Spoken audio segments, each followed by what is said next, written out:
In our headlines for this evening, Nominations Day in St. Kitts and Nevis, and opposition appeals a Supreme Court ruling. The details are straight ahead.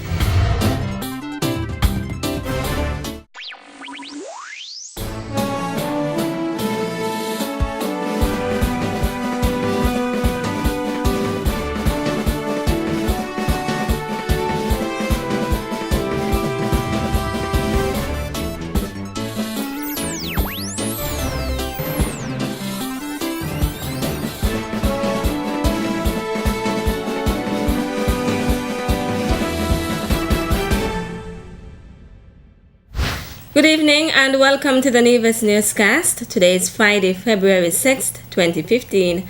I'm Donis Wilkinson Keynes. The opposition has appealed yesterday's ruling by the Eastern Caribbean Supreme Court that an injunction to restrain the St. Kitts and Nevis government from proclaiming constituency boundaries changes be discharged. Leave to appeal to the Privy Council has been granted, and the parties agree and undertake to the court that the nomination proceed on February 6, 2015 on the basis of the decision of the Court of Appeal. That whatever the ultimate decision of the Privy Council as to the boundaries on the appeal against this decision of the Court of Appeal, the nomination will nevertheless be treated and remain as valid. That the Electoral Commission and the Supervisor of Elections will prepare and make available two lists of voters, one on the boundaries that were existing prior to January 16, 2015, and the other on the boundaries described in the proclamation signed on January 16, 2015, and depending on the decision of the Privy Council, will use the appropriate list for the purposes of the election, subject to the normal procedure for objections. In any event, for Constituency 7, the nomination place shall be Keon Police Station. Meanwhile, nominations of candidates for the election of members of the St. Kitts and Nevis National Assembly took place today. The details in this report. I'm Freddie Salaiwa, and we're here at the Charlestown Magistrate Court where we witnessed the third of the three nominations for the federal election. First, we witnessed the nomination of the Honorable Vance Amory, representative for Nevis 10, at around 10:30 a.m. at the Gingerland Police Station. He was nominated by Oris Elliott and Myron Jeffers. Accepting the nomination was Returning Officer Shefton Liburd. Following the nomination of the Honorable Vance Amory, he had this to say. I'm the first of the CCM candidates, and I think it is indicative of our commitment to serve the people that have got nominated this morning.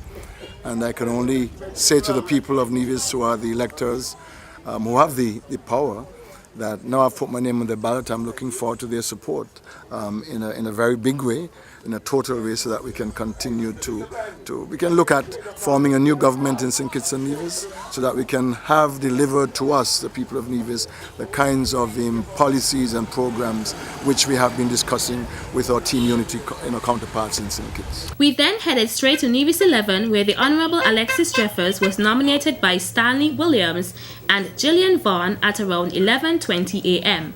The nomination was accepted by Returning Officer for Constituency 11, Eileen Walwyn. Persons in St. Thomas's are looking for representation. They haven't gotten it over the years. They voted for a party in the past. This time around, I'm saying to them that you're not voting for a party. You're voting for the island of Nevis and what can be had from the federal government for the people of Nevis. So this goes beyond just a cotton ground, Craddock Road, for example. It is really about the island of Nevis and what we believe is best for us after these elections are over. St. James and St. Thomas's make up Nevis 11, the largest by means of landmass in terms of where it stretches from, say, the bottom of Zion to all the way over to Craddock Road, going through Newcastle. Huge, yes, but that is not the real reason for changing boundaries, I suppose.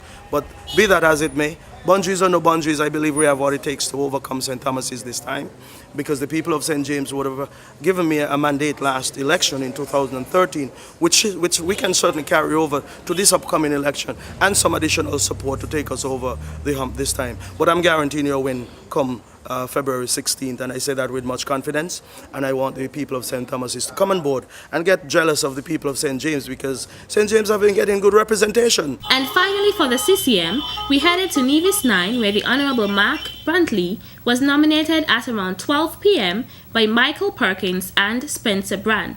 Alsted Pemberton was the returning officer.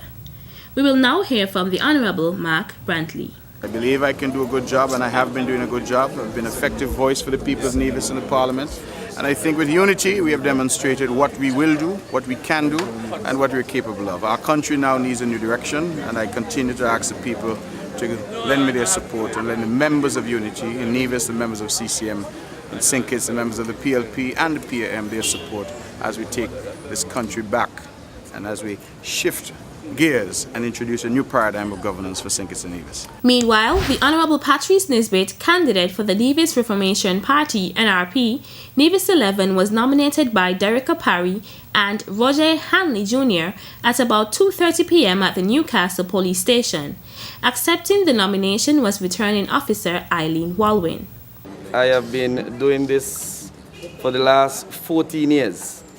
And during that 14 years, I have demonstrated positively how my representation can in fact impact upon the quality of life of not only my constituents, but the entire population here on the island of Nevis, and also the population of St. Christopher and Nevis. Then we headed to the Gingerland police station, where Corey Tyson, the NRP candidate for Nevis 10, was nominated by Tamaril Brown and Kenita Brown at about 3:10 p.m.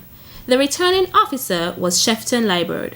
Feels good to be nominated in the biggest and the bestest, the bigger and better Nevis 10.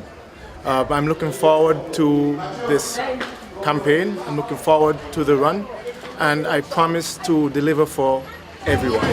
It's a good day for youth, it's a good day for the resuscitation of Gingerland and the rest of Nevis 10. I would like to take this opportunity to welcome all to Team Corey, welcome everyone in the expanded Nevis 10, and we're going to do it, and we're going to win bigger and better. Finally was the nomination of the NRP candidate for Nevis 9, the Honourable Roberto Hector, who was nominated by Paul Willett and Garrick Hunkins at around 3:35 p.m. The returning officer was Alsted Pemberton. Specifically, I want to speak to the people of Nevis 9. For too long, we have not had adequate representation at the federal level. I believe, given the opportunity to me and strengthening the hands of the Nevis Reformation Party, we will be able to make this federation a true federation that we can call one.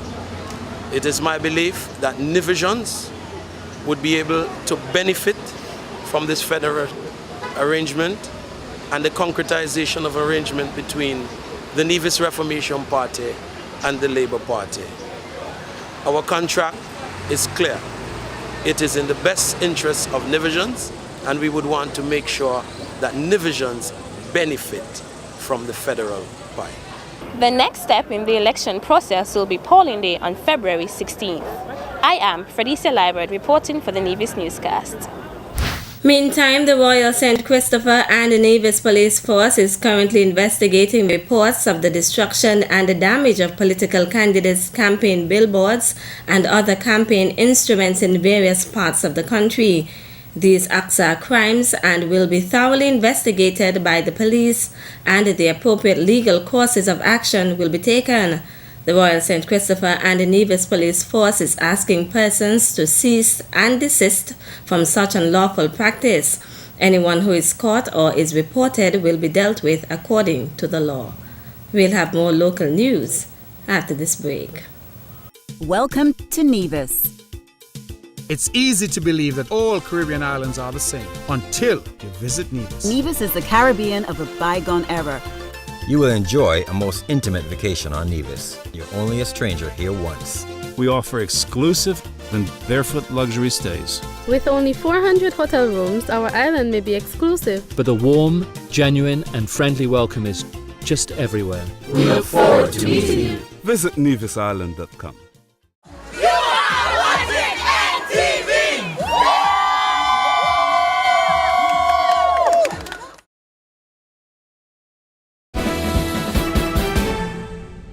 Welcome back.